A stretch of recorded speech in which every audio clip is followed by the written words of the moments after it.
هذا اليوم قاطرتان بحريتان من أكادير ومن طرفايا عجزتا عن جر السفينة المحملة بنحو 5000 طن من مادة الفيول المستخدم في إنتاج الطاقة الكهربائية.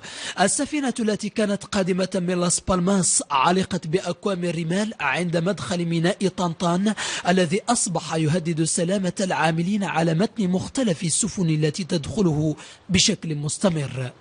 اليوم تنعانوا من الميناء، عندنا فيها الرمله وعندنا فيها لباريات بزاف. ها هو عندنا ببور، واليوم اصبح عندنا شاروطي، وغدا تكون شي باريخه ولا شي فلوكه. بالنسبه لزحف الرمال، الدراجه ما تجيش في الوقت ديالها. ملي كتجي ليت ما تدراجيش مزيان، تدوز واحد 3 شهور، ولكن تدراجي الا حسبتي الدراجه ديال سيمانه تخدم شويه، تضربها اكثريه رابطه في الشارج، ما تلقاش دراجات.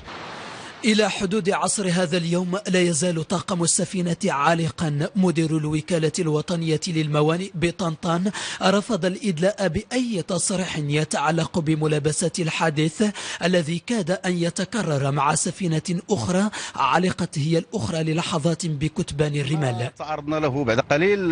في الحقيقة كان نداء من طرف القبطانيه ديال الميناء هنايا بالدخول، مرتنا بالدخول وخدينا الامر باش ندخلوا، الى ان السفينه اصطدمت ببعض الكتبان ديال الرمليه وما قدرتش باش غتزيد لقدام. وبعيدا عن تضارب الروايات حول الاسباب الكامنه وراء هذا الحادث، تظل اكوام الرمال الهاجس الذي يؤرق مهني الصيد البحري في هذه المنطقه.